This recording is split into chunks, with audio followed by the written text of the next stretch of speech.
A pleasant good morning to you. It is Thursday, March 31st, the final day of the month. I'm Shane Seeley, and this is the CBC Morning Report. We start with our COVID-19 updates, and we're hearing that although some countries have started giving their citizens a fourth dose or a second booster of the COVID-19 vaccine, Barbados has not yet reached that stage. The Chief Medical Officer, the Most Honorable Dr. Kenneth George, says the U.S. Food and Drug Administration is expected to make its position on the matter clear soon.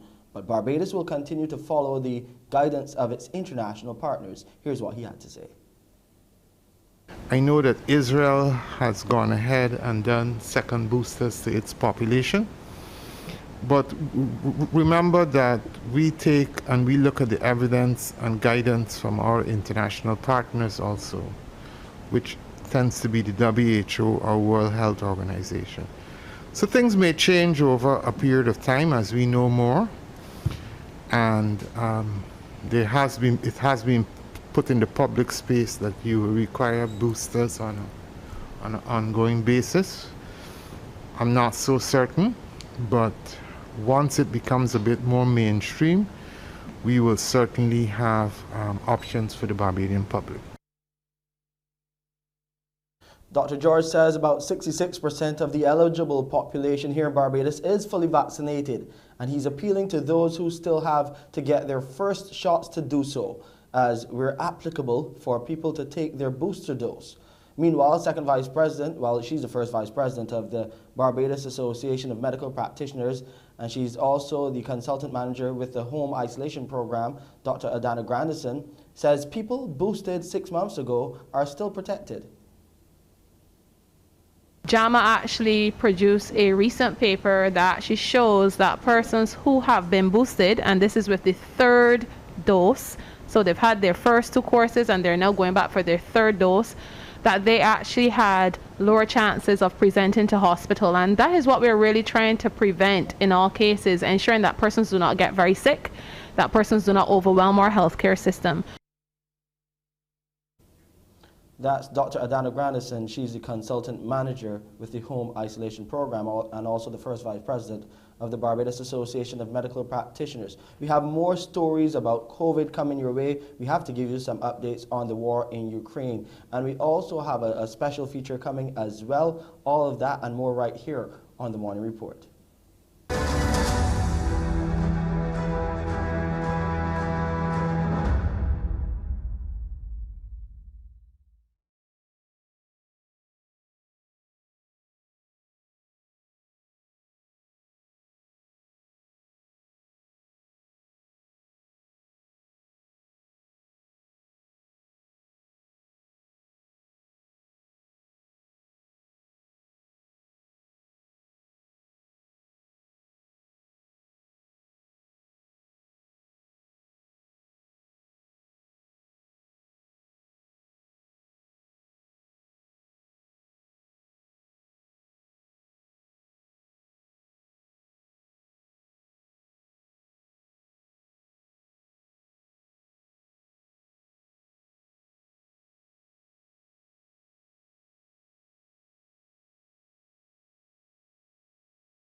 Let's look at those local COVID-19 numbers now, back above the 200 mark yet again. We're talking about the new COVID-19 cases, 218 of them, 106 males and 112 females, recorded by the Best Dos Santos Public Health Laboratory out of 1,043 tests conducted on Tuesday. The positive cases consist 45 youngsters under the age of 18 and 173 people who were 18 years and older. A total of 47 people were in home isolation facilities, while 1,175 people were in home isolation. So you see those numbers in home isolation are going up yet again, going past the 1,000 mark. There were 43 COVID-19 related community deaths in the last 6 months. As of Tuesday, the number of deaths from the virus stood at 374. Let's now welcome, well, as we try to put the spotlight on crop over, there is a question going out there. Will the present COVID-19 protocols listed by the COVID-19 Monitoring Unit and the National Cultural Foundation surrounding crop over and its events affect those people coming to Barbados? Will it affect the number of people coming to Barbados? It's something that we'll talk to Avery Hackett about very shortly. He is the owner and band leader for Crave the Band, so we'll get to hear from him in a matter of moments. But let's go further afield with our COVID-19 updates. Although mask wearing has become optional, Guyana's Minister of Health, Dr. Frank Anthony, has reminded Guyanese that masks and sanitization are not substitutes for vaccination. More from HGP TV. Face mask and sanitization are among the safety methods to protect against the COVID-19 virus, and along with vaccination can help slow the spread of the virus at a faster rate. Minister of Health Dr. Frank Anthony, while repeating calls for persons to be vaccinated, reminded that mask wearing, sanitization, and the other safety measures do not substitute for vaccination. Sanitation and mask wearing, sanitation will prevent let's say if you come in contact with a contaminated surface, to prevent that from maybe getting into your mouth or nose as a route of infection. And mask wearing also prevents that from happening. He added that mask wearing is an important safety method since the virus is a respiratory disease and can only be transmitted through the nose and mouth. Wearing a mask is a physical barrier to preventing that. It also depends on what type of mask you're wearing. So if you wear a cloth mask, the pores of the mask is not small enough to prevent viral particles from entering. Even though mask wearing mandate has been lifted, the minister said the preferred face mask, like the N95 or surgical mask, are specially made to filter out viral particles or droplets, and as such, these masks are recommended. Anthony posited that although mask wearing and sanitization are among the non-pharmaceutical methods of being protected against COVID-19, vaccines are more effective as it relates to stimulating the immune system. Spotlight on Ukraine now. The United Nations says more than 4 million people have now fled the country. It's the largest refugee crisis in Europe since the Second World War. Millions of women and children are heading to, well, they're fleeing Ukraine for the border countries like Slovakia, Moldova, and more than half to Poland. This has provided new opportunities for human traffickers to make the vulnerable their targets.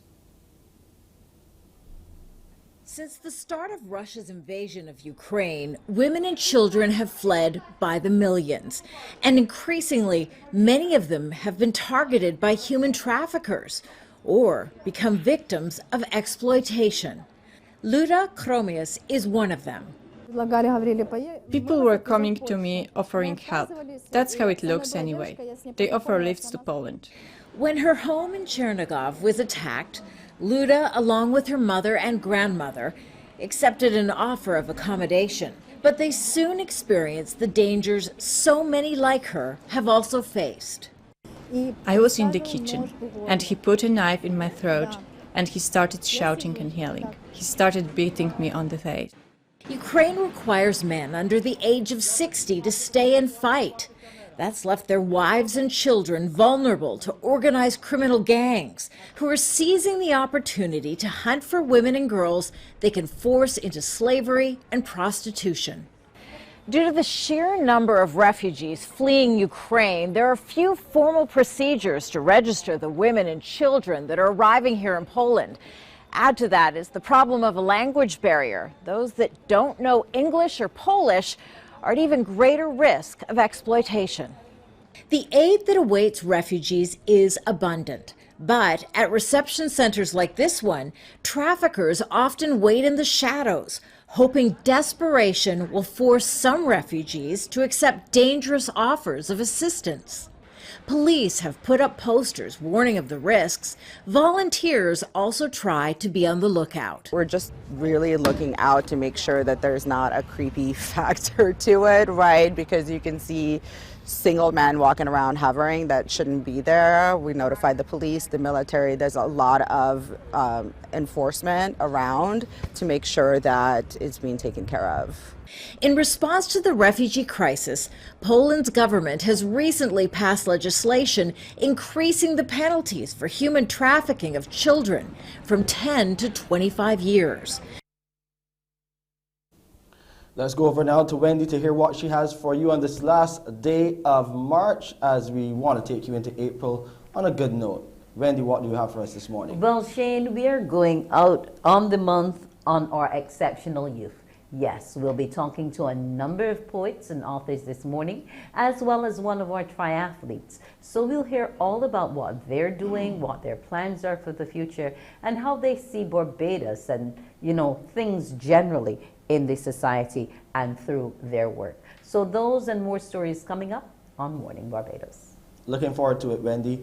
We'll take a break here, but when we come back, we look at crop over. That's where the focus is, and we're going to find out if some of these protocols are going to really prevent people from wanting to come to our shores to enjoy the festival. That story and more coming up.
There is concern this morning that some of Barbados's COVID-19 protocols surrounding the Crop Over Festival and events to come could hinder or prevent or turn people's minds from coming from overseas for the sweetest summer festival.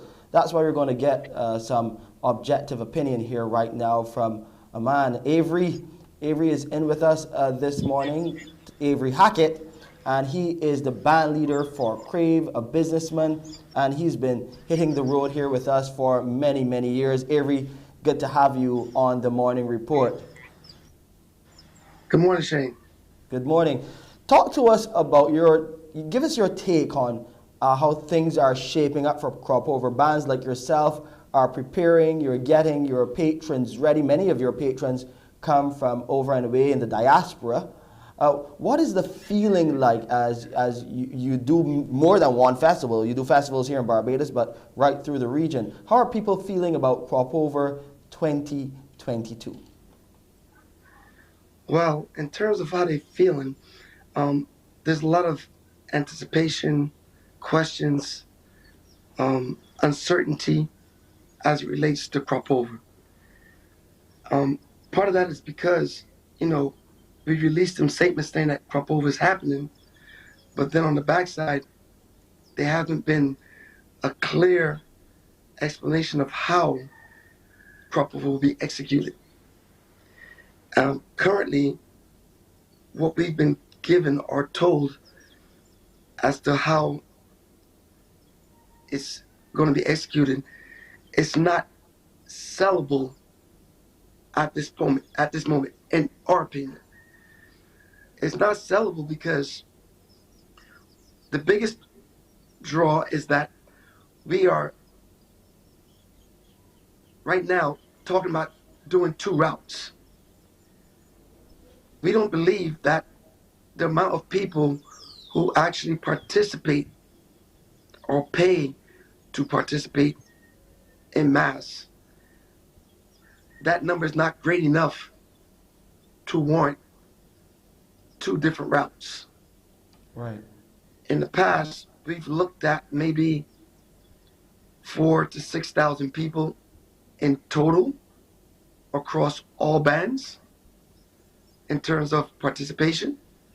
So if we're talking about separating that between two routes, it's a little small in Right. our opinion.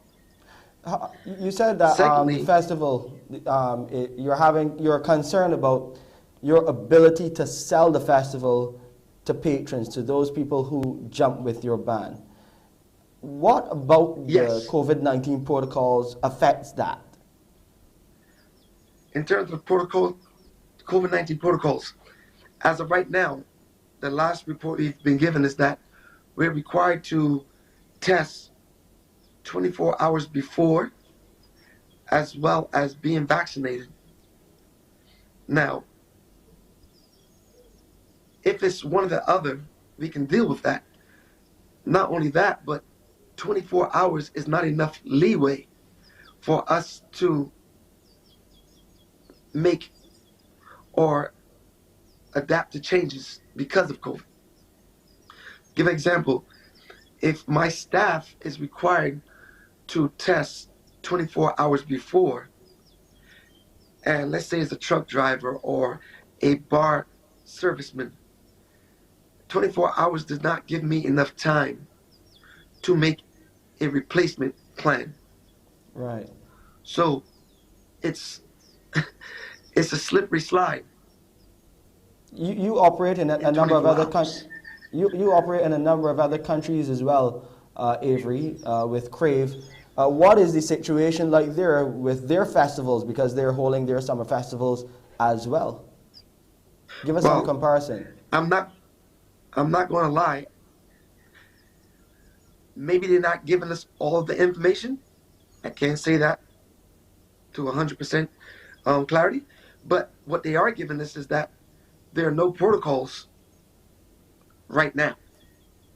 That may change, may not, but at least they're putting themselves in a position to sell the product today by saying there's no protocols in place. So what are we looking at in terms of... It's a little easier to sell those packages if there's no protocol, but they may be changed in the future, as opposed to here are the protocols and there still may be change in the future. Wow. What kind of numbers? Understood. What kind of numbers are you looking at present for your band to hit the road? Or is it still too early to tell? It's definitely too early to tell. I mean, we were looking at flights from the UK and from the US, and those flights were normally around $900, $1,000. Now those flights are starting at $1,600, $1,500.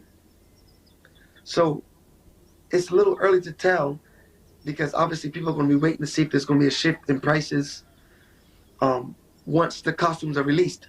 But again, the band owners are a little hesitant in putting out full-scale products without knowing what the ramifications are.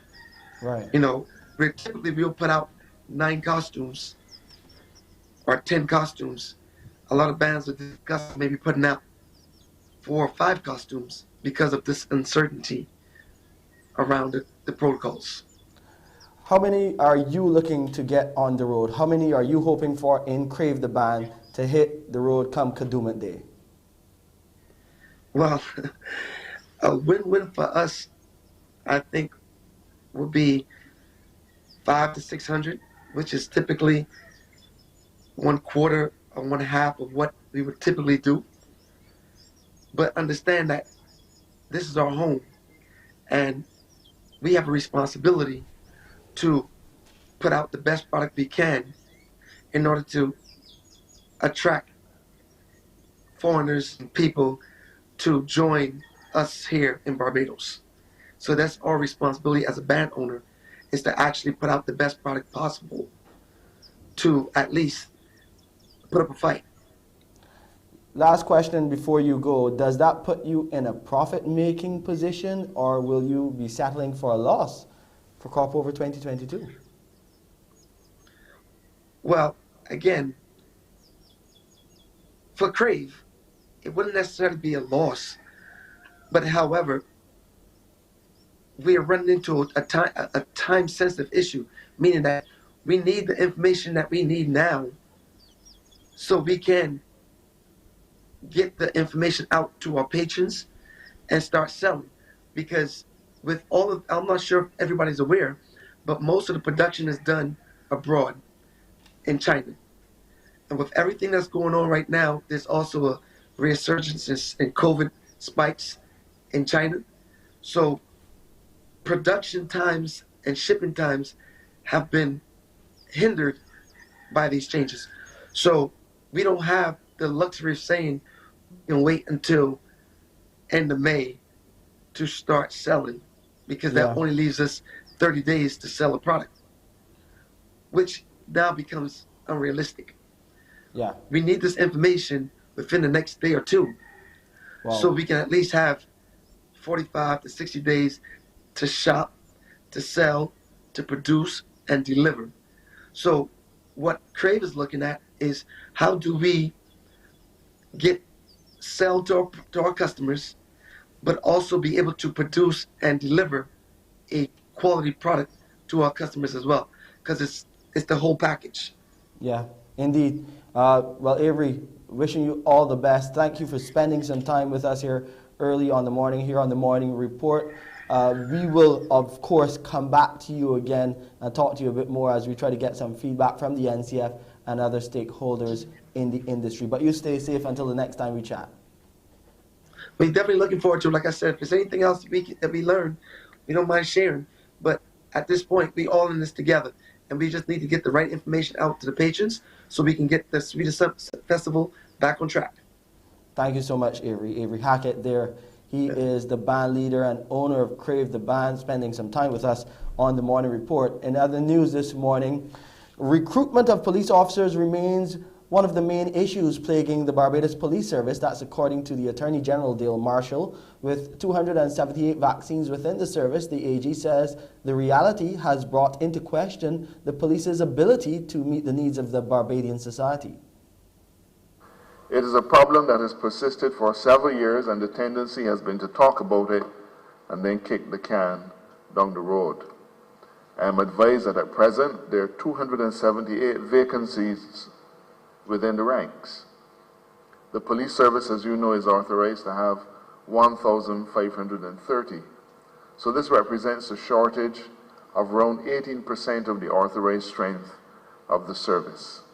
This is a substantial number and not sustainable. It also brings into focus whether the current complement is providing or can provide the police services that the public of our country demands, and also whether serving officers are not overstretched. Now, according to the Commissioner of Police, Richard Boyce, this deficit has been exacerbated by the COVID-19 pandemic. However, he notes the recruitment challenge is mostly linked to individuals not meeting the criteria. Unfortunately, we are not able to attract the number of persons for enlistment into the organization, and occasionally, the attrition rate exceeded the number of incoming recruits. It must be noted that the underlying issue is not attributable to low levels of interest in the organization, but in the continued challenge of some of the applicants to satisfy our recruiting criteria.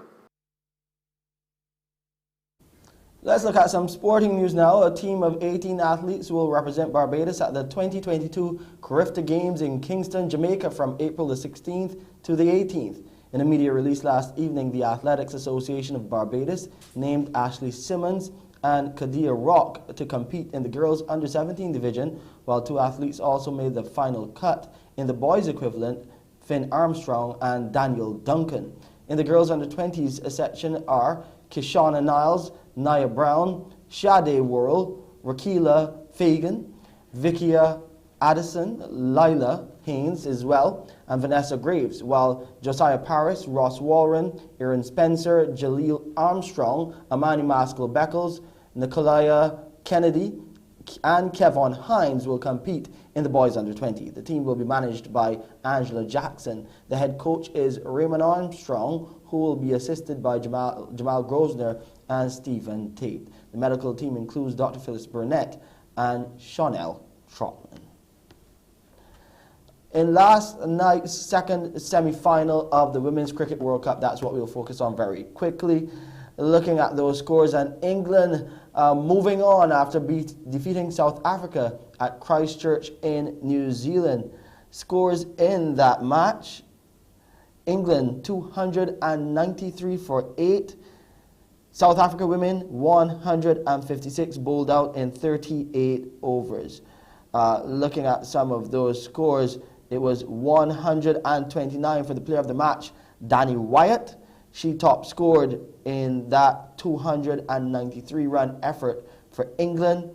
For the bowlers for England who starred as well, Sophie Eccleston, she took 6 wickets, so an amazing performance by her as well. So England move on to the final, where they'll be taking on Australia on Sunday. And in other cricket news, some live cricket action for you. South Africa currently doing battle against Bangladesh and have made a very, very strong start. Dean Elgar, the captain, leading the way. He scored a 50 early on. So South Africa 94 without loss of 23.6 overs. Dean Elgar is on 59 of 73 balls. That's sports. Let's take a look at weather now.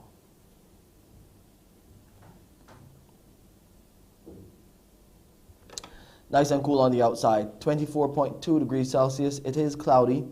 The relative humidity stands at 80%. Barometric pressures dipped a bit to 1012.9 millibars. And those winds are coming out of the east at 30 kilometers per hour.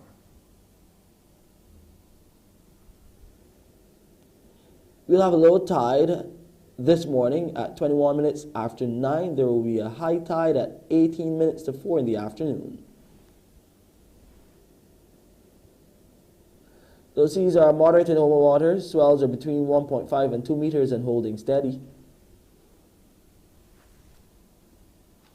Today in Barbados, the picture will look like this. It will be cloudy with sunny periods with occasional brief scattered light to moderate showers. And tonight, we'll have a mix of clear skies and clouds with a few brief scattered light showers. And here's a look at the international weather forecast.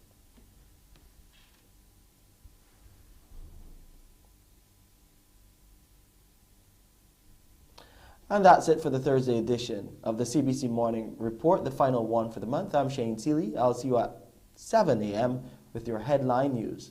Up next is Wendy Burke with Morning Barbados. Wake up, wake up, wake up, wake up. Barbados, get up. Good morning. Good morning, Barbados. Good morning. Good morning to you. Good morning. Morning, morning, morning. Good morning to you. Good morning. Morning, Barbados. Good morning. Good morning to you. Good morning. Morning, Barbados. Good morning.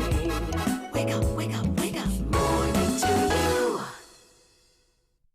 Hello and good morning to you on this terrific Thursday, the 31st of March. It's been a wonderful month, but we are at the end. But we're not near the end of today's show because we're going to be talking to a number of exceptional young people this morning to find out just what they're doing to stake their claim in terms of the creative industries. And we're going to be having Ramon Blackman. He's a spoken word poet.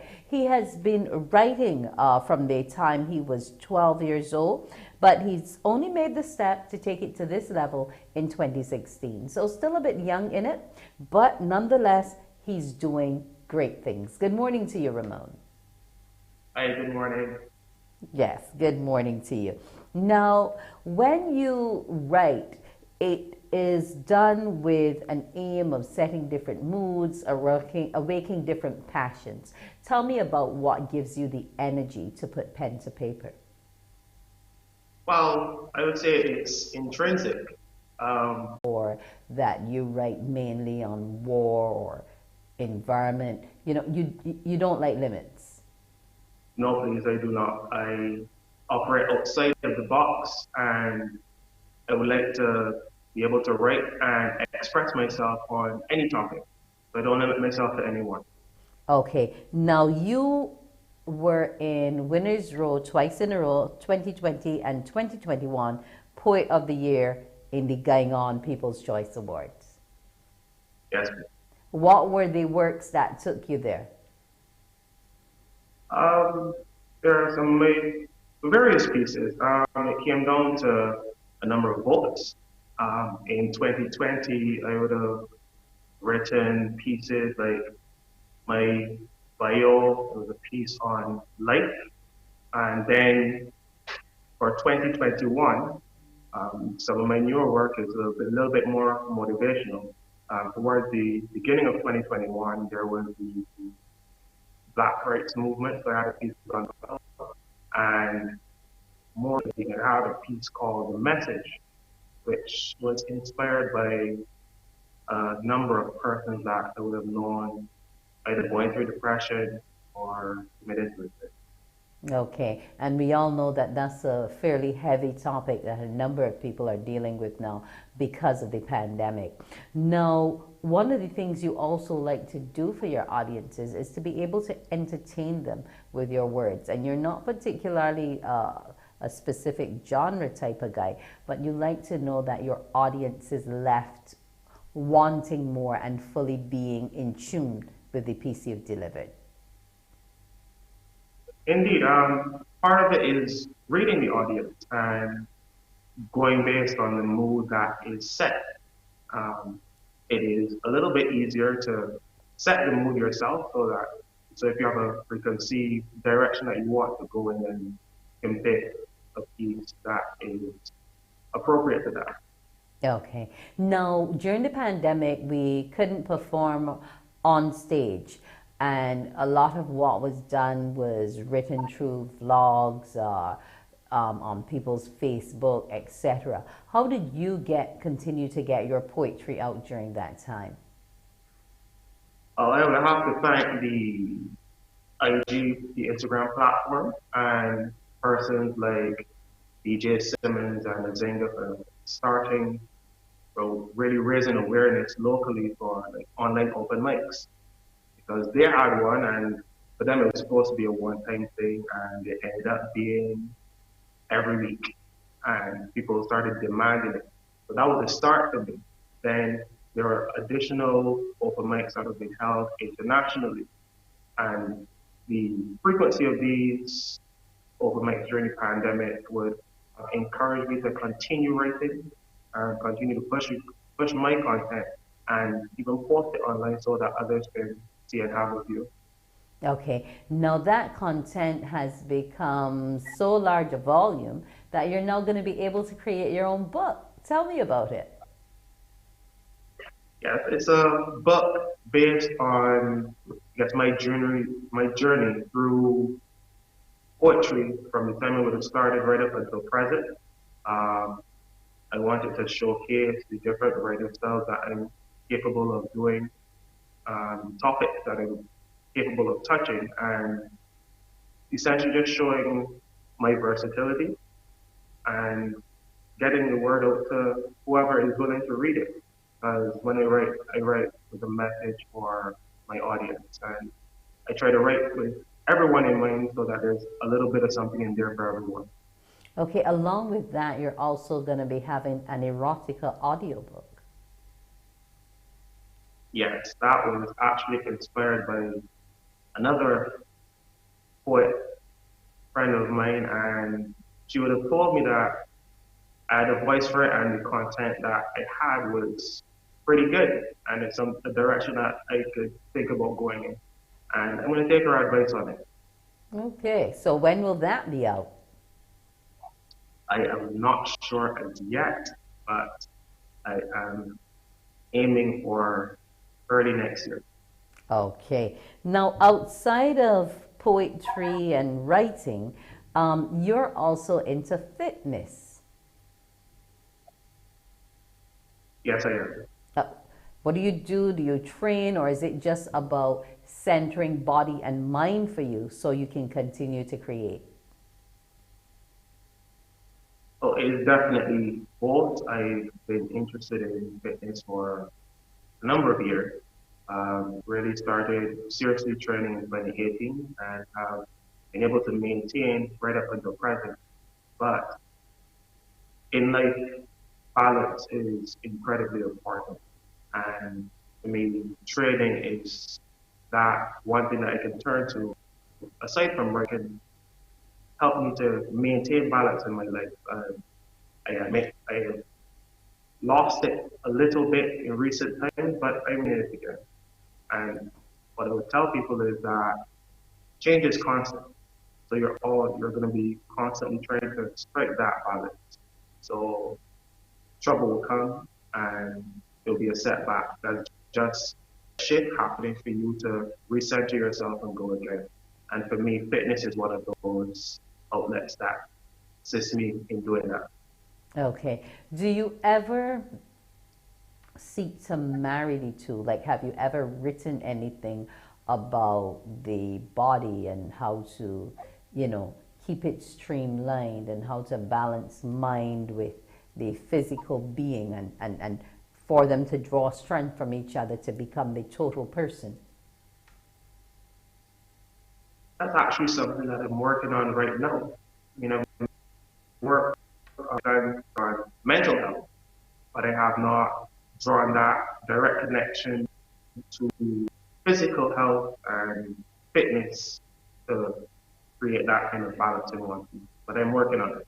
Okay, so we will look forward to hearing that. Now, do you mind giving me a snippet of what you won with in 2021? That is provided it has nothing too raunchy or explicit within the lyric.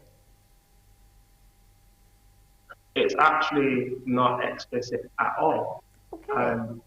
This is a piece called The Message. You can still see me clearly, right? Yes, I can hear you, but your video's sticking a bit. So,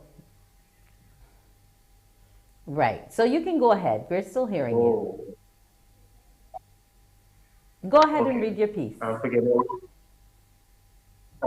Okay. Excuse me, sir. Yes, you. Lost in thought and seeming tension. I've never walked in your shoes, might be too expensive, but I hope I reach you with this short message. Trouble is like pain. It reminds us we're alive, and like pain, it doesn't last. Whether future, present, or past, and it creates the conditions to strike past our current level. Things are falling into place, even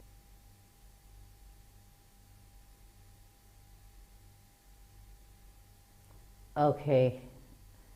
Ramon, are you with me? Okay, we seem to have lost him, and just when I was getting into the lyrics and the mood that he was creating there for us. Ramon? Yes. Yes, I'm hearing you now. Yes, we dropped out a bit, but let's just quickly get back to the first book with this very soon. Any time frame now, or are you still working out those finer details? Still working out the finer details. Okay. But it'll be ready soon. Okay, but we are looking forward to it.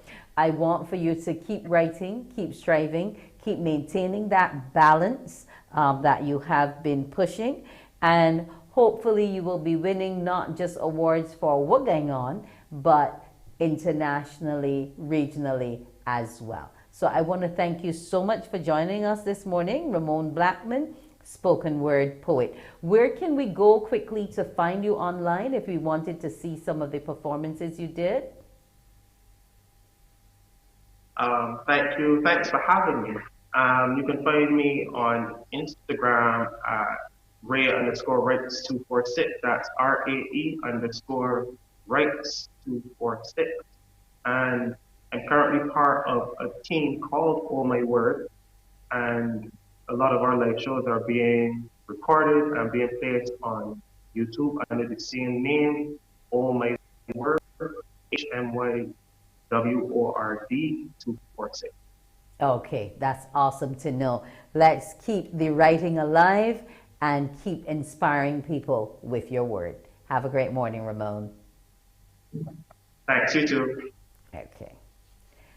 Exceptional youth there, Ramon Blackman, the spoken word poet. He's looking forward to do his book as well as an audiobook on erotica. Well, we're going to be having some more exceptional youth coming up after the break, so you stay with us.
Morning, morning. Good morning. Good morning to you. And we're back. And we're back with Cure. But this time you're not going to be in winner's row. We're actually going to be talking to the head of SMJ Beverages Barbados, Dr. Makil Mohammed. Good morning, Dr. Mohammed. Hi, good morning. How are you doing, Wendy? I am well. And what about you? Not too bad, not too bad. Happy to be here, and good morning to all of your listeners. Yes. Okay, Makil. Now, Dr. Mohammed, Cure Oxygen Water. You've been running this promotion in Barbados. It's a new water in the market. There are all types of water out there. But why did you see the need to have oxygenated water as opposed to a still or a sparkling, which most of us have become accustomed to? Sure. Well, Q oxygenated water is from England, Cornwall in England, 1,000 feet above sea level. And we used 7 years of scientific research to develop this patented technology to infuse the nanobubbles of oxygen into the water and make it stable so that it's not pressurized. So when you open the bottle of water, the oxygen bubbles don't leave it. Why is there a need for such a thing? Well, very simple. It's the next generation of hydration. So not only do those types of waters that you mentioned hydrate you, the still and sparkling water, which are typical, or even coconut water, for example, but oxygenated water has added benefits of increasing your oxygen saturation levels of your body. Now, the benefits of increased oxygen saturation levels of your body are widespread. So when you drink 2 to 3 bottles of oxygenated water per day, you get an oxygen saturation level up to maybe 99%, and depending on if you do it in a small concentration of time, it may even spike to 100%. The average adult human body's only between 95 to 98% oxygen saturation. So your bodies have never really experienced the benefits of being at such a high oxygen saturation level. The benefits of increased oxygen are tremendous. And they range from increasing your immune system, increased energy levels, better sleep, relief of headaches, better skin health, better energy levels, better stamina, mental clarity. I mean, and these are things that are backed by clinical studies all over the world in terms of the impact of nanobubbles of oxygen and the benefits to the body.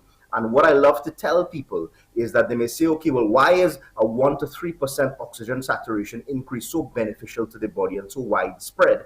And it is simple. I love to give the example that if it is your body temperature increases 1 to 2 degrees Celsius and you have a fever, everyone can appreciate how lousy they feel when they have a fever versus when they're feeling normal. Similarly, if it is you have an oxygen saturation of 99%, you feel so much better than you do when your oxygen saturation is between 95 to 98. So it's a small change, but your body is a delicate, balanced, organism, so to speak.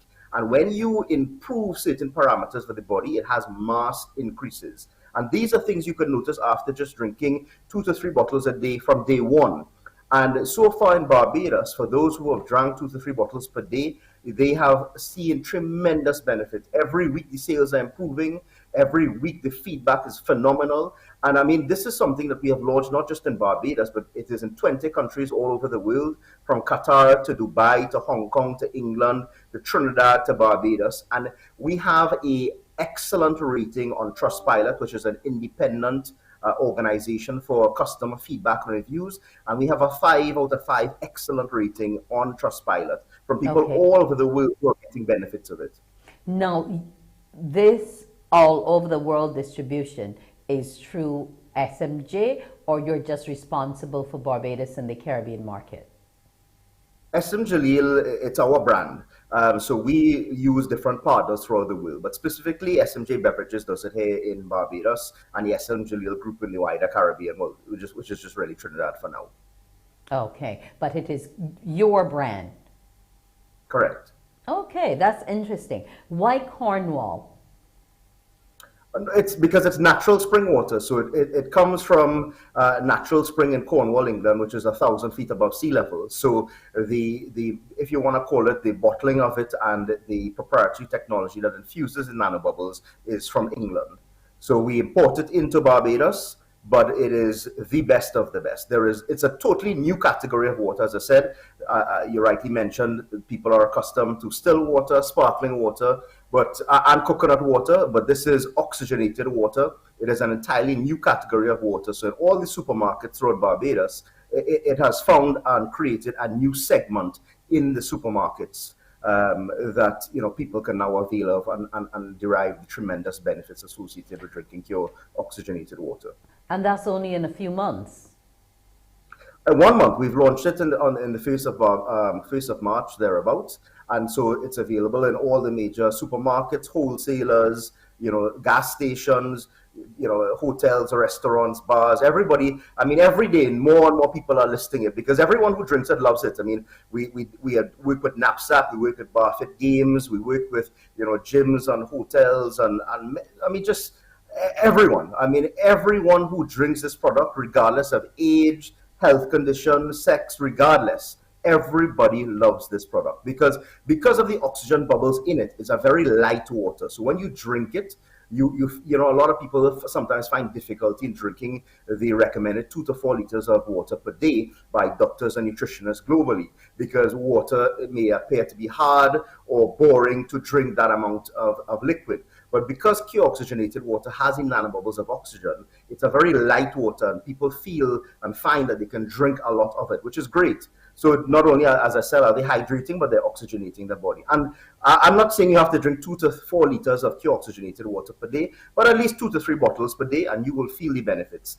And as we all know, people can go to oxygen spas, hyperbaric oxygen chambers, and these are all things meant to increase your oxygen levels, to give you and mimic this feeling of faster recovery, better sports endurance for elite athletes, and these types of things. But this is now available to every person in Barbados at a reasonable price, as opposed to $100, $200, $300, $400 half-an-hour sessions at these types of institutions, you can go to the supermarket and pick up a case of your pure oxygenated water and have the same benefits on a daily basis. And we are very happy to bring the population of Barbados. Now, the other thing that we were hearing is that Cure was actually being used in the treatment of some patients and COVID as well, because we all know that that particular virus tends to lower one's oxygen levels, and once they get too low, that's when you have to be ventilated. So what would you encourage use of it, say in people who have respiratory issues outside of COVID, etc., asthmatics and so on, to help get their oxygen levels back up? Most definitely. I mean, listen, pure oxygenated water is for everyone, regardless of ailments. But if you have anything that impairs your oxygen saturation level, i.e. your breathing of oxygen through your lungs, like lung tissue scarring caused from COVID, or a reduction in the oxygen saturation levels from asthma, from COPD, from different medical conditions, then definitely you will feel a tremendous benefit from drinking the 2 to 3 bottles of Cure per day. And as per what you said, we work with governments across the world. So, for example, in England, we work with the National Health Service of England, which is the equivalent to the Ministry of Health of England, to give Cure to patients who are suffering from COVID, who saw tremendous improvement. Similarly, we've actually given it to patients at Harrison Point via doctors there, and we're very anxious to hear the feedback in terms of the benefit. But so far, as I said, we are very confident because people call us magic water and miracle water because they're feeling benefits, and this is not limited to Barbados, all over the world. But in Barbados, it's been fantastic. The feedback has been great. Everybody, we've reached a stage now in Barbados that everybody loves it so much and now starting to recommend it to their friends and their families. We hear about doctors and pharmacists recommending it to people. And that's really what we want, because we want people to try the product and realize how good it is, and now then start spreading the benefits of it, so that other people can enjoy the benefits of drinking pure oxygenated water. Wherever you go, look for the red label 500 ml PET bottle. It's that red label is meant to mimic the color of your red blood cells, because the nanobubbles latch onto your red blood cells and go throughout your body and makes you feel great. Now, there was something in one of your infomercials that spoke to the fact that it helps assist with sticky blood. And I'm just wondering if that condition, or maybe individuals who might suffer from hemophilia or any other of those hematic issues, if it is also advisable for them to take. Yes, definitely. I mean, anything that reduces, as I said, a medical condition that reduces the oxygen saturation levels in your body, this product is going to help. It is obviously, it is not a cure of those problems or those medical conditions, but it's certainly something that will help to increase your oxygen saturation levels, and therefore people will feel benefits. So those, suffering from anemia, ladies during their monthly cycle, we have tremendous feedback and a substantial amount of it in terms of size of the number of feedback of ladies on their monthly cycles having relief and feeling more energetic, less headaches, less cramps, etc. during that monthly period, in terms of people suffering from these types of blood disorders, because the highly oxygenated red blood cells, they will then start to permeate throughout your entire body and give you relief in terms of aches and pains in the extremities. And that's also why it's very beneficial for elderly people to drink this product, because they will notice changes in their skin health. They will notice changes in terms of increased healing times in the extremities of their body, especially people that suffer from diabetes and have reduced healing times in some of the extremities of their body. This obviously helps tremendously.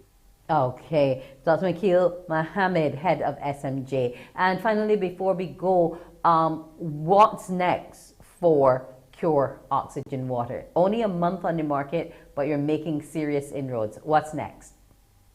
Well, okay, so first of all, my name is pronounced Mikhail. And secondly, Mikhail, yes. And then in terms of Cure and what's next, I mean, really and truly, the benefit is just what I want everybody in Barbados to realize. And there is nothing more satisfactory to us than making a difference in the lives of every person in Barbados. And that is why we are in the process now of just educating the public with pamphlets, doing push trolley promotions throughout the supermarkets, educational posters, working with different, doctors, pharmacists, institutions, because we are so confident in this product because of a 100% success rate so far, especially in Barbados, that it's just about getting people to take the cure challenge. The cure challenge is go to your supermarket, buy a case of it, a 12-pack case, a 24-pack case, 2 to 3 bottles of water a day, for 2 to 3 weeks, and I guarantee you everybody's going to feel the benefit. So the next steps are just keep educating the population,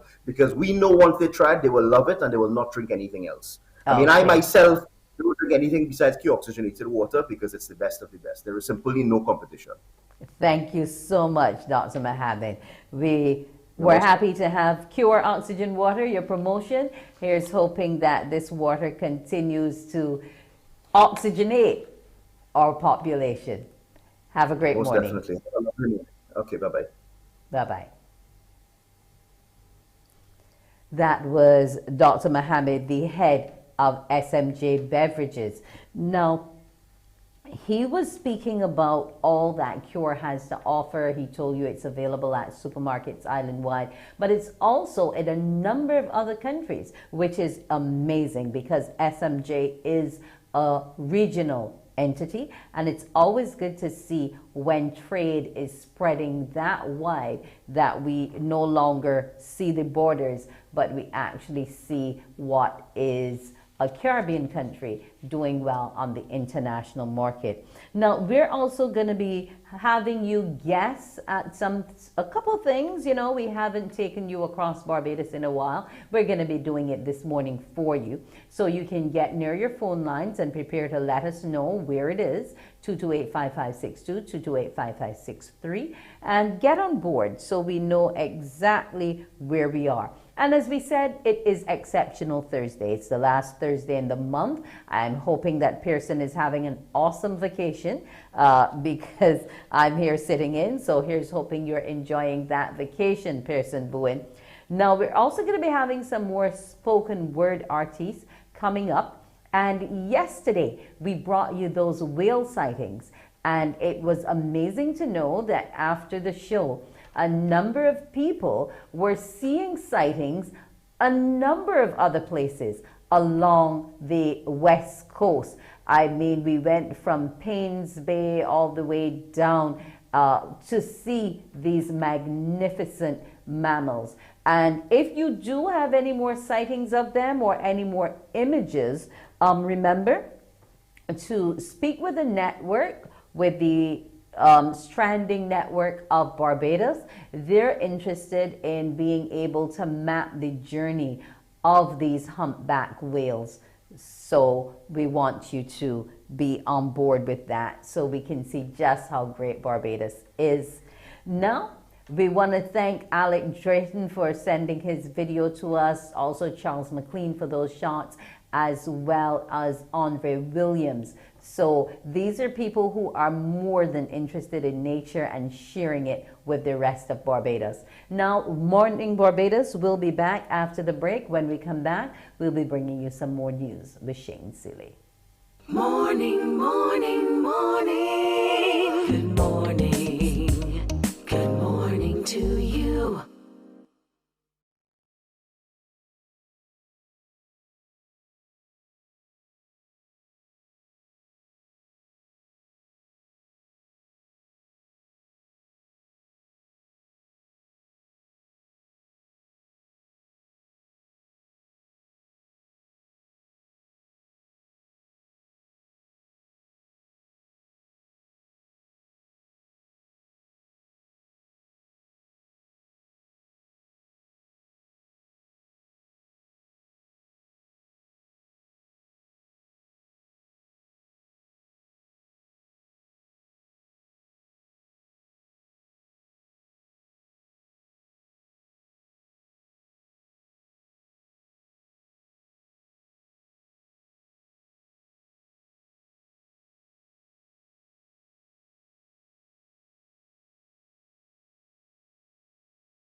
Morning, morning. Good morning.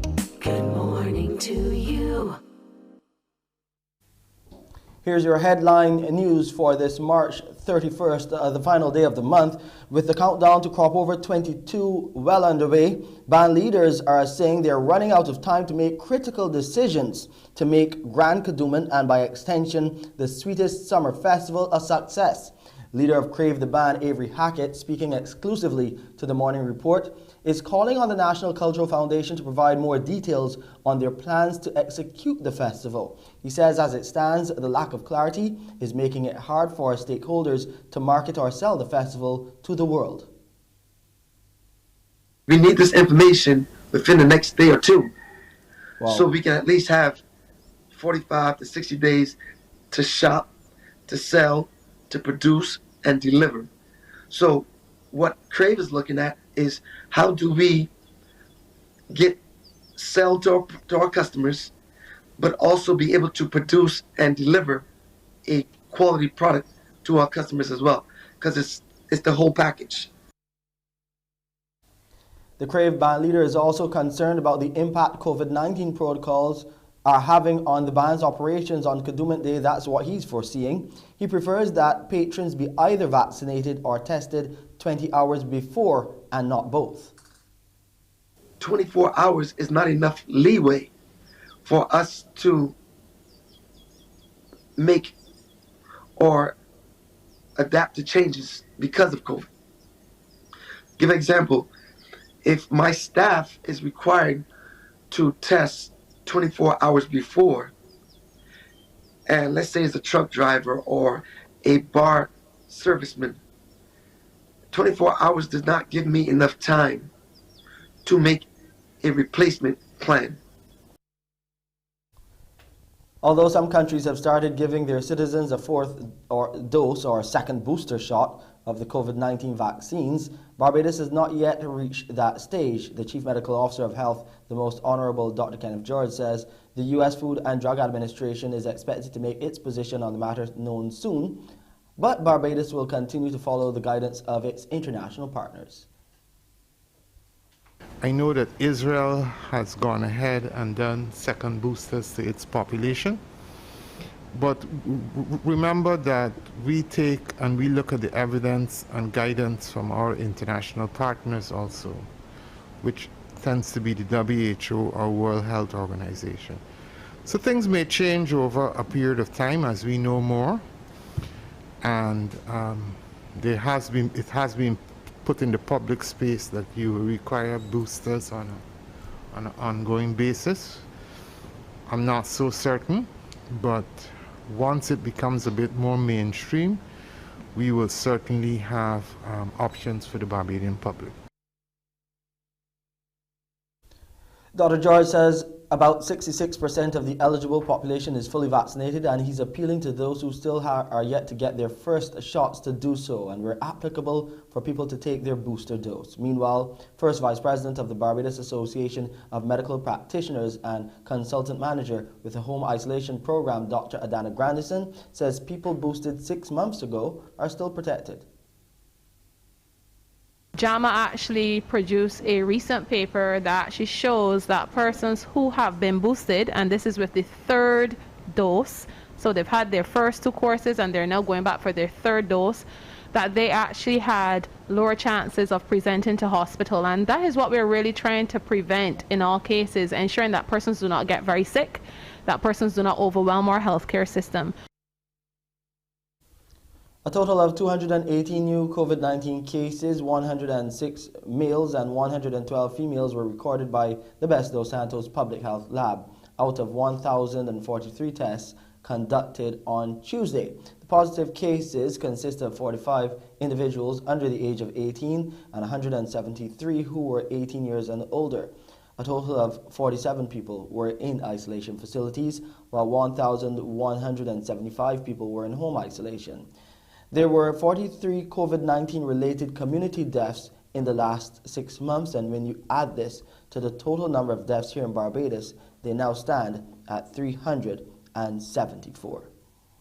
In other news, recruitment of police officers remains one of the main issues plaguing the Barbados Police Service. That's what we're hearing from the Attorney General Dale Marshall. With 278 vacancies within the service, the AG says this reality has brought into question the police's ability to meet the needs of the Barbadian society.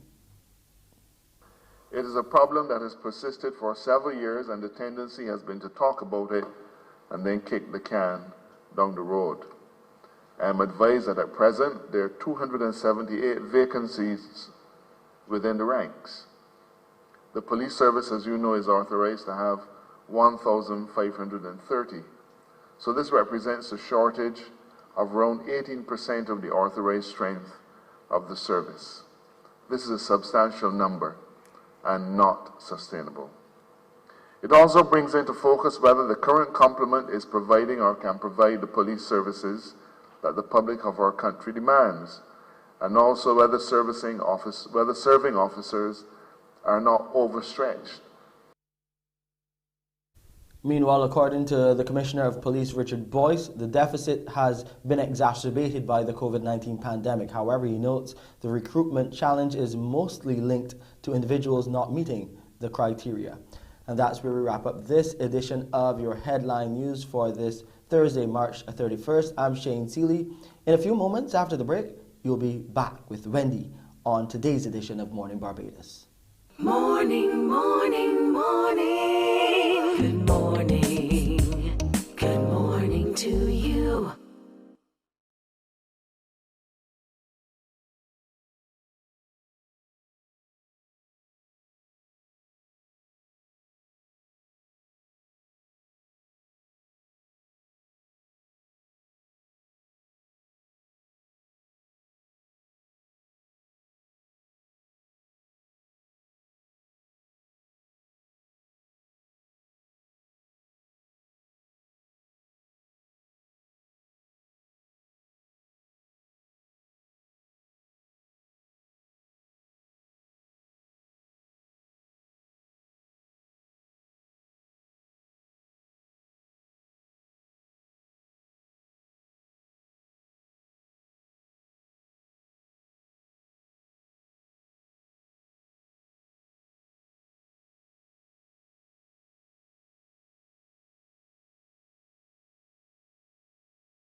Morning, morning. Good morning.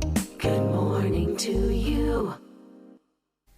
Welcome back to Morning Barbados. As I said before we left, we're going to be exploring Barbados once more. It's always great to see all that this country has to offer. So get to your phone lines and let me know where this location is. Is it close to you? Is it close to a friend? Have you ever been there?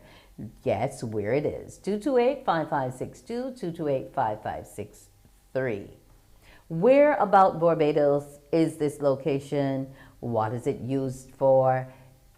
Is it country? Is it town? Tell us where it is. Call us 228-5562, 228-5563. Because along with Barbados's beauty, we also have a number of places which are very functional and needed for the development of a number of areas, number of sectors within our economy. And we just want you to tell us where this particular place is. Can you guess? It's surrounded by... Good morning. Hello, good morning. How are you? I'm well, and you? Not too bad. Okay, that's great to know. Where is this location? I would think it's just above Cigarfield Sobers Gymnasium. Just above. What is just above Cigarfield Sobers Gymnasium? I think that it looks like that's the Garfield Sobers and is in the background. Oh, okay. Well, you have the wrong field. Pardon? Wrong. It's the wrong field. You're in the wrong area. Not near cigar field. Yeah. Okay. Have a great morning. She was close. It might have some affiliation or association with things at that level. So guess where it is. Is it country? Is it town? We can see the bright lights. So it means that action happens there both by day and night. Good morning. Hi, good morning. Yes, good morning to you. How are you doing this morning? I'm fine, thanks. How are you? I am great. It's a terrific Thursday. Where's this location? This looks like the Usain Bolt complex at the UWI KFL campus. Ah, we have a winner. Yes, it's on the campus's grounds. We have a winner. It's named after the world's fastest man, Usain Bolt, and it actually sits at what they refer to as Paradise Park, formerly the Lazaretto, overlooking the picturesque Batsrock Beach.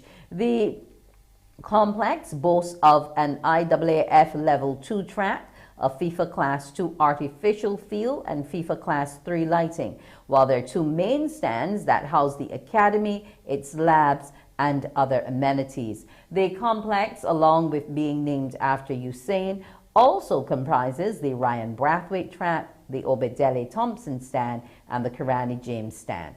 All prominent Caribbean athletes. As you know, UWI always celebrates what is regional excellence. Well, she guessed correctly.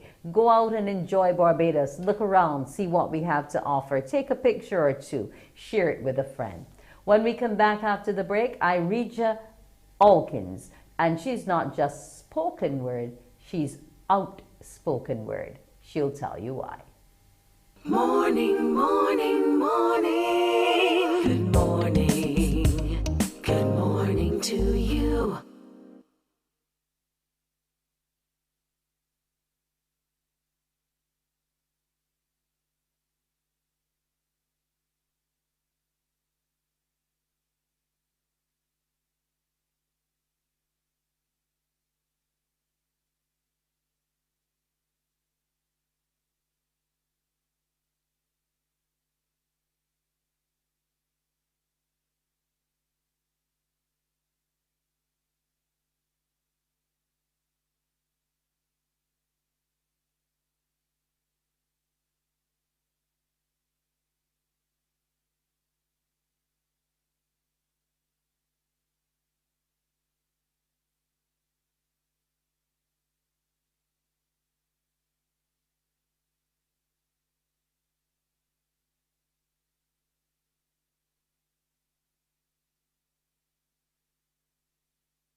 And we continue with our exceptional youth on this Thursday. We're now going to be featuring a female spoken word, or rather outspoken word artist. She's Irija Alkins, going by stage name Irija the Dawn. She has an enthusiasm for words. Her adulation for words has inspired her to learn as many languages as she can, as one of her goals is to become an interpreter and sign language teacher. You can find her on Instagram at the Irie Dawn.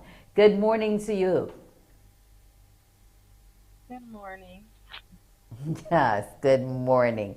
Now, you have started this voyage in 2015, but your writing has already helped you to cop some NIFCA awards.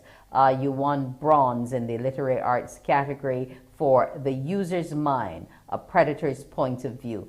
and two more pieces, which were entitled The Culprit and The Outlandish Mind. Now, those titles in and of themselves explain to me why you're outspoken. But tell our viewers why you classify your poetry in this way.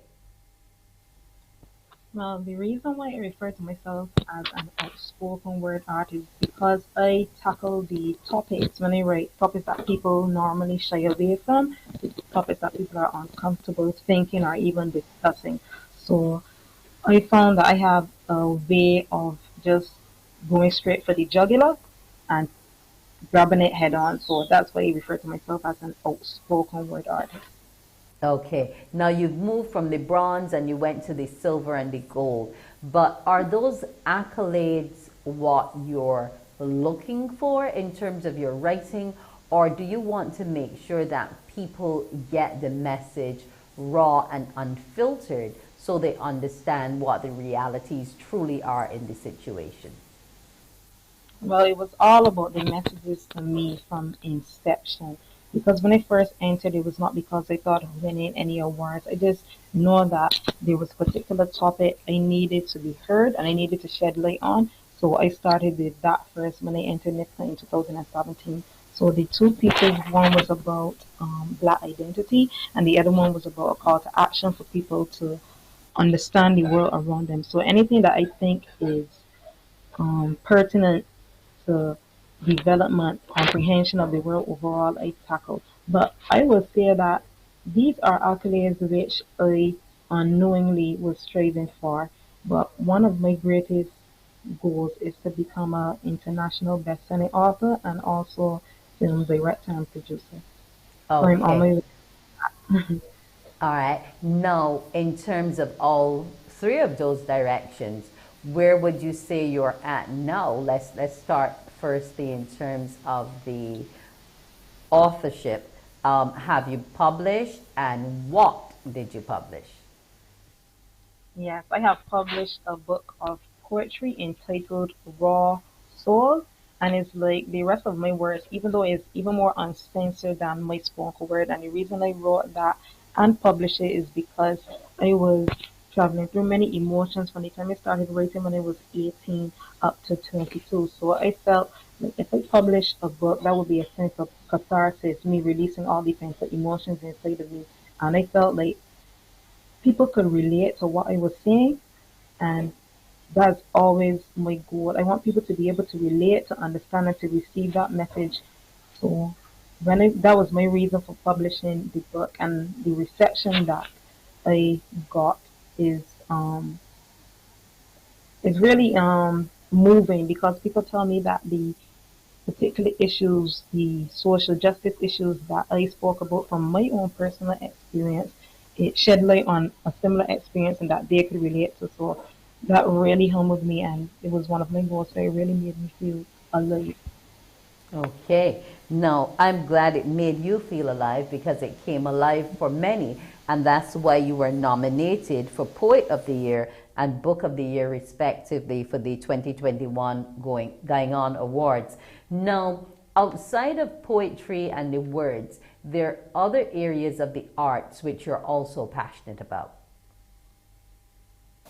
Yes, lately what I've been really striving toward is music. I realize there's a certain um, grandeur about fusing poetry with a rhythm and with a beat. So that's exactly what I am working on right now as my passion for the arts turned into music gradually over time. So right now I'm looking to get into making some rhythm poetry. So yeah, so from theater arts straight into music is my journey. Okay, so you're currently pursuing the theater arts degree? Actually, no. I like to say I'm kind of well-rounded. I'm actually pursuing languages and English at the University of the West Indies. Theater arts is something that I just realized that I had a knack for and something that I try to build on and express myself on stage. So I'm actually not pursuing theater, but at the moment I should say because it's one of my future plans is being a film director and producer. So it hasn't happened yet, but I'm on my way to it. Okay. Now, one of the things that you're also on your way to is writing short plays and scripting for other people to perform. Now, the others may not be as outspoken as you. So, how do you try to harness that energy which is yours and which you know you deliver well on stage to another space where you can write based on either the personality or the issues that somebody else who's asked you to script for them can get it across? Well, it's always different from when I'm waiting for myself. When I write for myself, I leave it completely raw. But when I'm writing for others, I know there's a certain level of, I don't want to say censorship, but for lack of a better word right now, there's a certain level of censorship that I have to put into my work that I'm doing for others so that it wouldn't be too off-putting. Because when I do it, I'm bold with it. But other persons may not be able to communicate messages how I can, or they may even have a different way of doing it, a more subtle way. So I find that I have to fine tune everything that I write to the person or persons who I'm writing for. But if it was me writing for myself, it would just be raw, not raunchy, but like a certain level of expression that I find is necessary to be bold and uncut. Okay. So, how has the book been going so far in terms of sales and interest? Okay, so when I published it in 2020, I had my book launched about 2 weeks after that, and it really was a good turnout. And this was like at the end of 2020, so it was really coming on. So when the cases had started rising again, so it was before that. So I was very grateful for that because they had a good turnout and we followed all the protocols.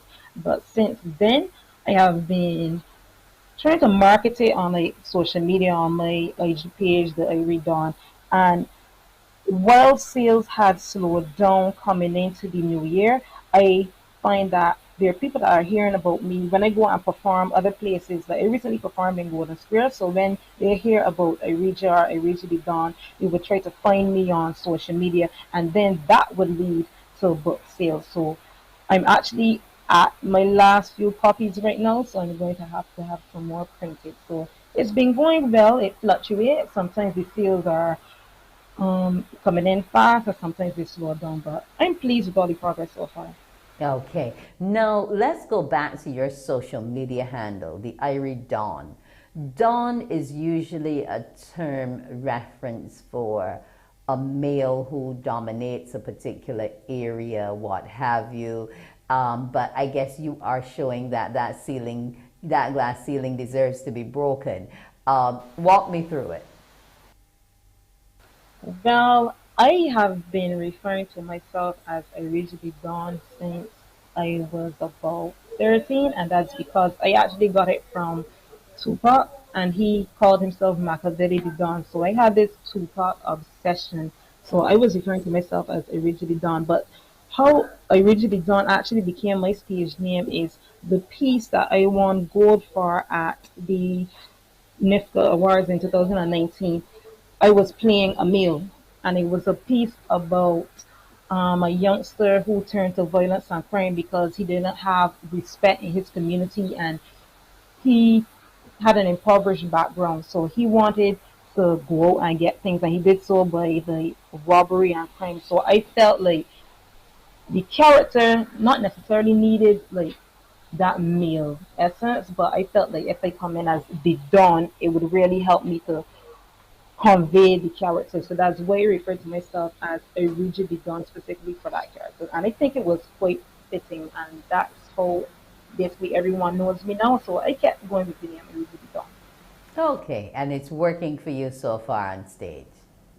Yes.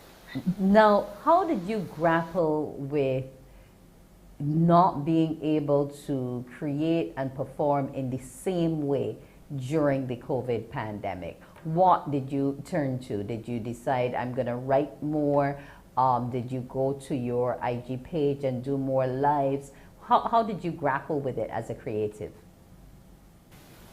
Well, I actually did go to my IG page and I was on this live called Oh My Word with a fellow poet and MC. So I performed, it was weekly, every Wednesday. So that built up a following for me. I got more people to know who Originally Dawn is. And also, the Going On team, they hosted a Poetry Day, International Poetry Day open mic. So I performed at that.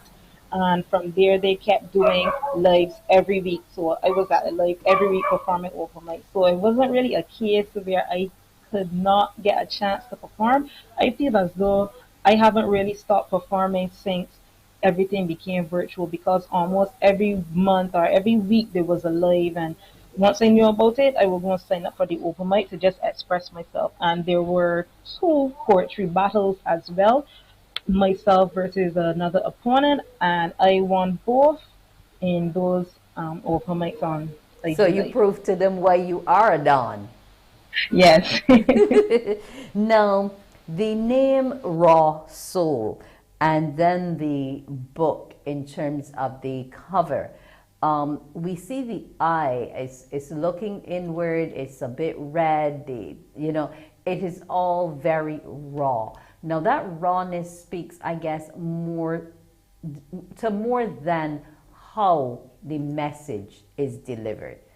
Give us some more in-depth information about what is contained within these pages. Okay, so I moved from various different emotions. So each chapter is a particular emotion, feeling, or sensation. So there's a chapter on love, there's one on morbidity, there's one on deception, there's actually one called immature infatuation, and then the ramifications of immature infatuation. So everything, well, not everything, but a lot of things that I had experienced as I grew from a teenager into an adult, I transferred onto these pages and I put them all into chapters. So there's a chapter on happiness, there's a chapter on sadness, and just think emotions that I think everybody will be able to relate to. But at the time, I was only writing for myself. It's only when I read it over, I realized, wow, a lot of people could really relate to this and feel some of the same emotions. And I talked a lot about like harassment and different issues that people would face. And while I was only talking about myself, I realized I was really talking about everyone else. So a raw soul is split into chapters, different chapters, like it said, deception, love, infatuation, and things like that. So, Okay. Yes. Well, we know what your IG handle is, the Irie Dawn, so we can go out there, go check her out, see what she's all about. Irija, I want to thank you for coming this morning. Irija Alkins, outspoken word artist. Continue to be outspoken. It was a pleasure talking to you this morning. thank you for having me, and I hope to be back. Enjoy your day. Have a great day. Bye. That's Irija Alkins, spoken word artist or exceptional youth. The creatives are doing what they have to do, whether there's a physical stage or a virtual stage. Keep doing it. Keep entertaining, keep encouraging, keep teaching. It's all part of life cycle. When we return, it'll be time for more exceptional youth, this time an athlete.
It's time to talk more exceptional youth.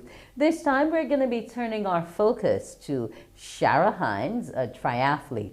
Now, from the age of 16, she's been involved in this sport. Inspired by her love for watching these types of races with the support of Darren Treasure and the Barbados Federation for Island Triathletes, she's embraced the sport and is proudly competing for Barbados. The former Harazonian is the national triathlon women's champion, and she is currently at the Delaware State University pursuing studies in engineering after winning herself a scholarship to go there. Good morning to you, Shara. Good morning. Yes, good morning to you. It's a happy morning, Shara. Good morning. Thanks for having me. Giddy. Now that's what we expect from our exceptional youth. Now you are continuing your training in the U.S. and you're currently with Coach Eric Karuik, and you're training 7 days a week. That's a lot on you. 14 to 16 sessions every week. How are you grappling with that? Plus your studies in engineering. Yeah, it is definitely a lot. But going into this program, I did something similar in Barbados when I was going to Harrison College. Darren Treasure's Junior Emerging Athletes program. And so I was used to the training every day. So the transition for me was not too difficult. I was already used to it. It does get difficult sometimes, but here I am on a team of 8 other girls who are doing the exact same thing. So that helps me to keep on going and keep on pushing. Awesome. So you're inspiring each other. Now, yes, you've been competing from the age of 8 when you would have represented Barbados in the swimming. Now, with triathletes, everybody has a pet event. Is swimming yours, or? In triathlon, well, being a triathlete, we don't do many swimming races. So my pet event as a triathlete, I would say, is the try distance, which is a 400-meter swim, a 10K bike, and a 2.5K run. Usually at college level, we do the sprint distance, which is twice that distance, but I prefer the try distance. Okay. Now, you're looking to represent Barbados while you're there. What are some of the meets that you're looking to qualify for? The next competition I'm aiming to qualify for is the Commonwealth Games, which will be in England over the summer. Okay. What are your times like now? Well, triathlon, it is hard to give times because every course is different. So every time is going to be different, and you're swimming in different bodies of water and different courses with different gradients. So it is hard to give a time. Do you have a ranking at this point in time?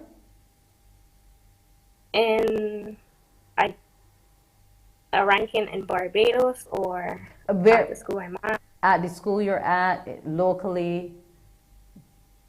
Okay. I'm on a team of 9 girls. I'm ranked number 3 out of those 9 girls in triathlon. In Barbados, I would say I'm from the last competition I did, which was the Junior Pan Am Games. I was the first Barbadian triathlete, and I don't have a regional ranking because I wouldn't have been able to compete in any regional races because of COVID. Okay, so that's a bit of a bummer, but I'm sure you took it and you turned it all around. Now, in terms of being a woman and being in this sport, should other young ladies like yourself want to get involved, what would you tell them? I would tell them it is something to get involved in. It is I'm currently the only Barbadian female triathlete competing in NCAA triathlon, and it is empowering. I feel like I'm inspiring so many emerging athletes coming from Barbados and throughout the Caribbean. There's only one black female competing in the U.S. right now in elite female triathlon, and so being a part of that is definitely empowering, and it is a fun sport, and I would advise young children to get involved in it. Well, that's amazing, because being the only one is obviously something which swells you with a sense of pride, but it also sometimes puts a lot of burden on your shoulders as well, because you're constantly being looked at and expected to overperform and over deliver. How do you deal with other people's perceptions and expectations of you? Yes, it definitely is a lot of pressure. I lean to support from my family, my friends, my past coaches, like Darren Treasure, Owen Josiah. They give me a lot of support, and I try to ignore what other people may think to some extent. When I have the competition coming up, I prepare as best as I can for it, and I do my best. Okay, and that's all we can expect, for you to do your best.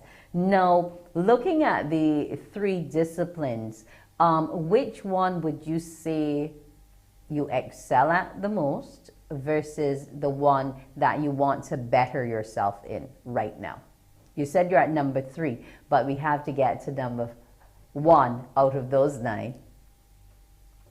I excel the most in swimming, being that I swam from a very young age. I have the most experience in swimming, and I would say my running now is what I need to work on to get to number 1. Okay, awesome.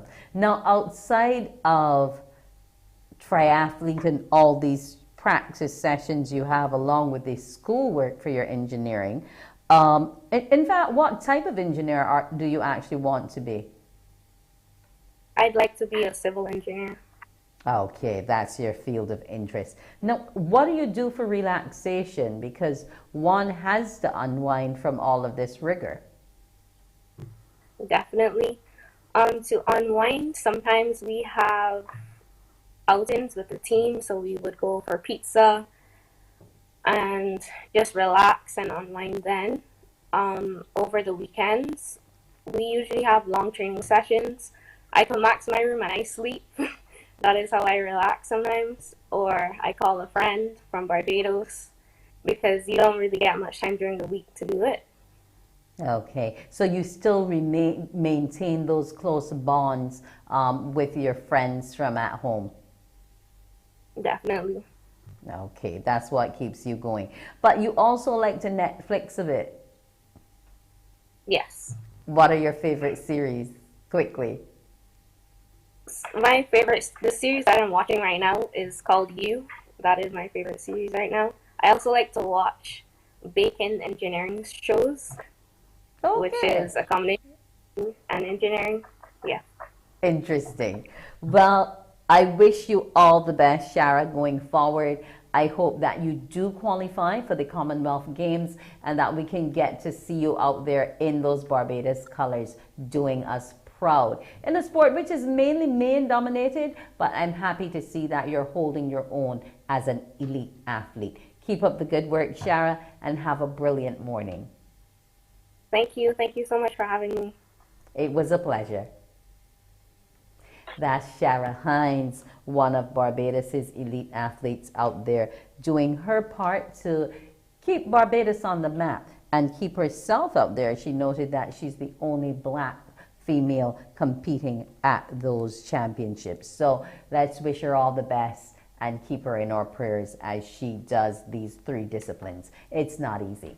Well, we're going to take a break, but when we come back, we're going to be taking you to something that was so popular in the past, but everything has a rebirth.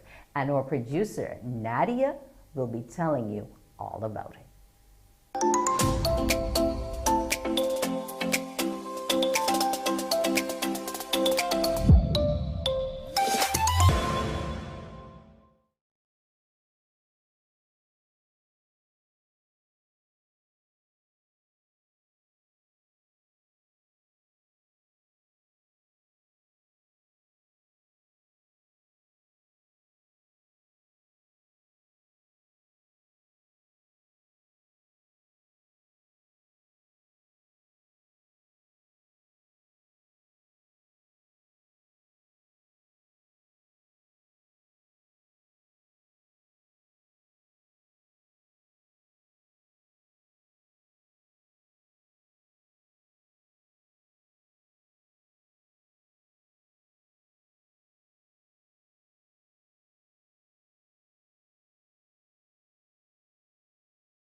Morning, morning. Good morning. Good morning to you. And we're back on this terrific Thursday, the final day of the month. But it's also time to reflect a bit on what Barbados had to offer. And one of the things back in the day that used to keep us going was skating. Yep, roller skating. Barbados used to have a number of roller skate rinks across the island, and people just went there with friends and had an awesome time. But guess what? The old time something has come back again. And Nadia Foster found out all about it, our producer here at CBC, Nadia. She found out all about this trend, how skating, roller skating is trending once again in Barbados. And she joins a group called 246 Just Skate to find out why. Here's a look.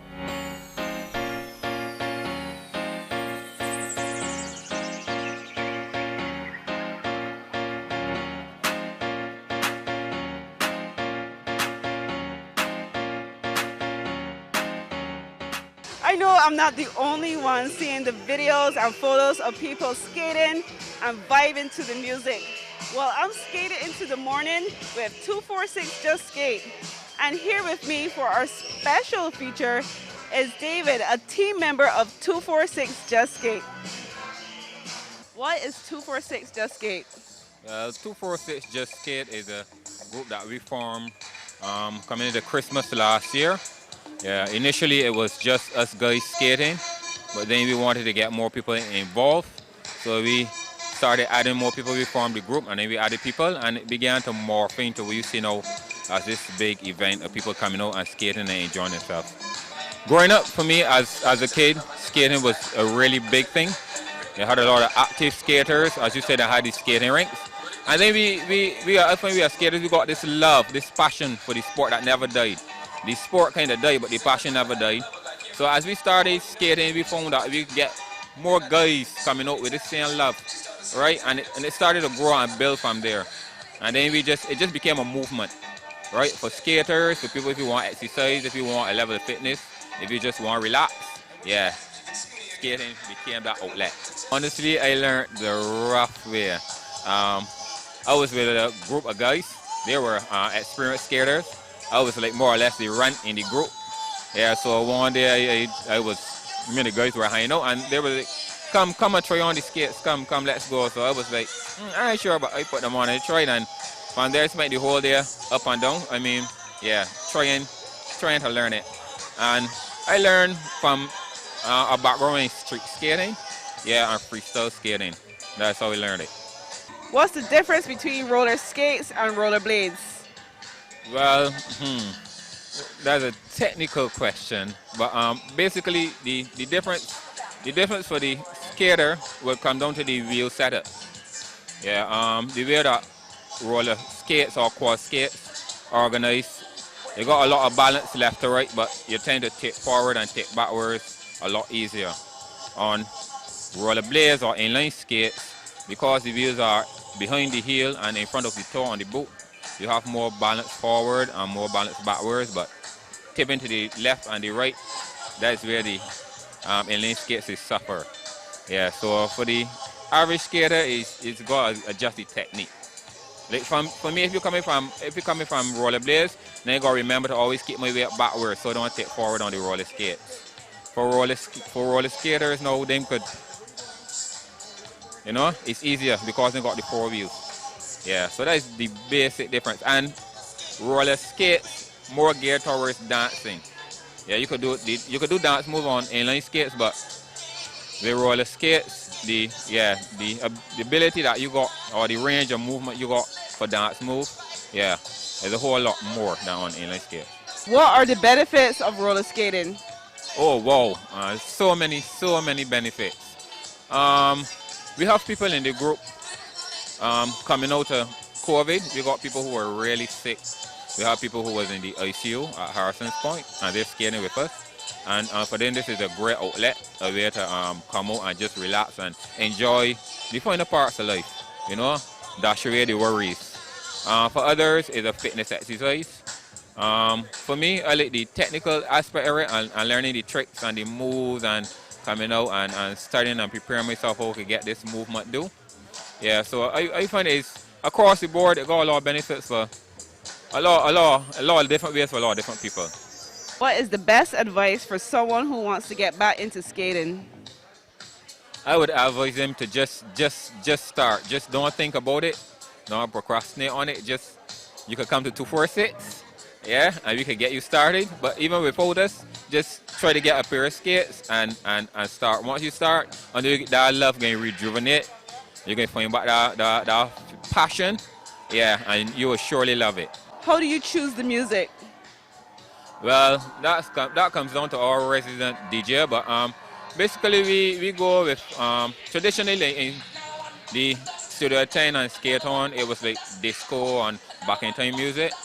So we just go with that, but we try to incorporate younger people as well. So we do a whole diversity of music. We try some the old school, we try some the new music, we try some hip hop. We play soca here. Yeah. We probably get around to oldies shortly. So yeah, the music is a fun affair, and it totally relaxes me. I can skate from sun up to sundown. Yeah, all my worries just go out the door, and I can skate all day. I love it. I have such a passion for skating. Yeah, I'm not sure that everyone else there shares that passion. Yeah. How do people find you? Well, initially, people saw us as we did different venues. We were at Bay Street for a point in time. We're in gymnasium, now we're here at Coleman. Yeah, but people like pass, people drive by, people see us. But apart from that, we're on Instagram as 246 Just Skate. We're on TikTok as 246 Just Skate. Facebook and YouTube as 246 Just Skate. Yeah, and we have a WhatsApp group. So when people come, as long as they're interested in skating, they want to be part of the activity, we take the information and we add them to the group. And the group grows daily. Yeah. How can people join the group? Well, joining the group is a simple process. Most people show up, we find out what they want to do. If they want to skate, some people just want to come and sit down and watch and enjoy. The active skaters, people who want to skate, we just take the information and we put them in the WhatsApp group.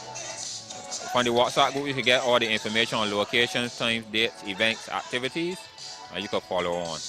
Yeah, so that's basically it. If you're online and you come through on the social media platforms, then if you're willing to, we take the information and you add you to the WhatsApp group. But that's the active group for the communications. Yeah, and that's basically it.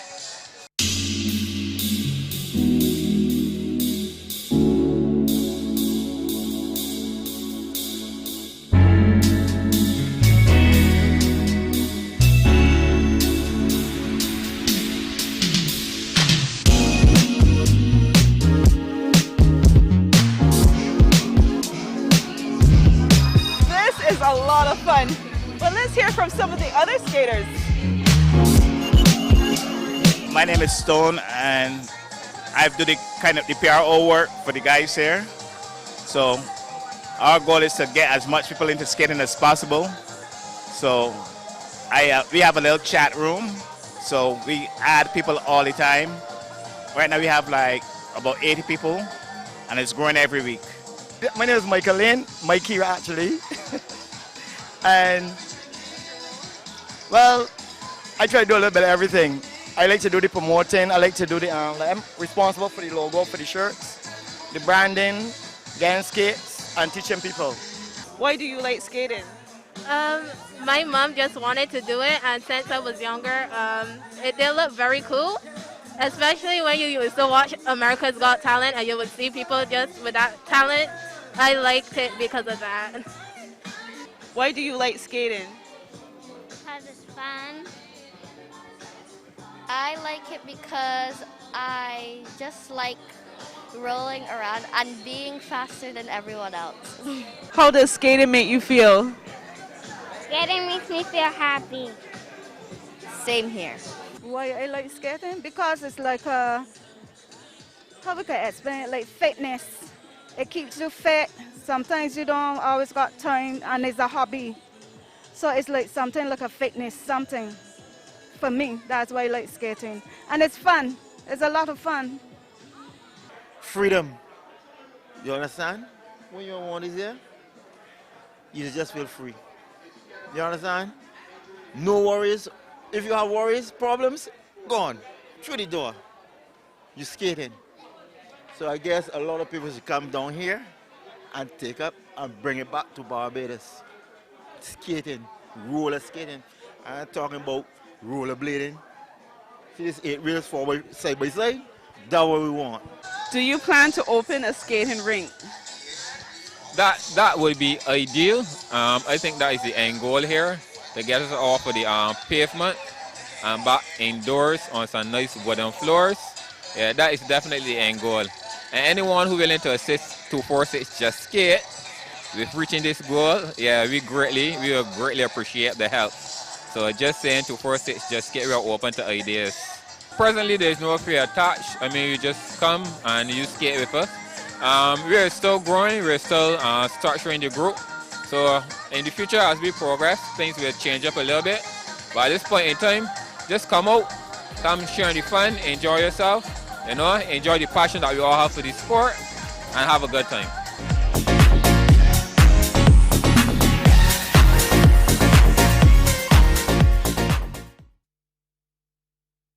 Well done, Nadia. We still didn't get to see you skate away, but that's okay. We can go back another day and have some fun with her. Nadia Foster, I want to thank you so much for that. Skating back in Barbados and truly alive and growing. Their Instagram on TikTok, Facebook, and YouTube at 246 Just Skate if you're interested in being part of this fun activity. When Morning Barbados comes back, we'll have our social media buzz. Morning, morning, morning. Good morning. Good morning to you.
Her Excellency, Dr. Sherry Walton, global entrepreneur and coach, as well as being a United Nations ambassador. She's here in Barbados, and she's going to be working along with our people, and she's having an event today, Business Networking Lunch and Learn.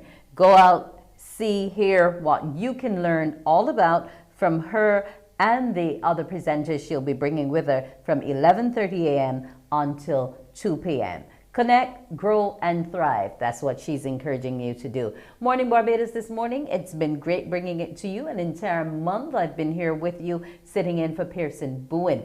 And tomorrow, April 1st, I should be back with you as well. Now, we will leave you with Nicholas Branca's version of Michael Jackson from Spooner's Hill. So me her name is Billie Jean.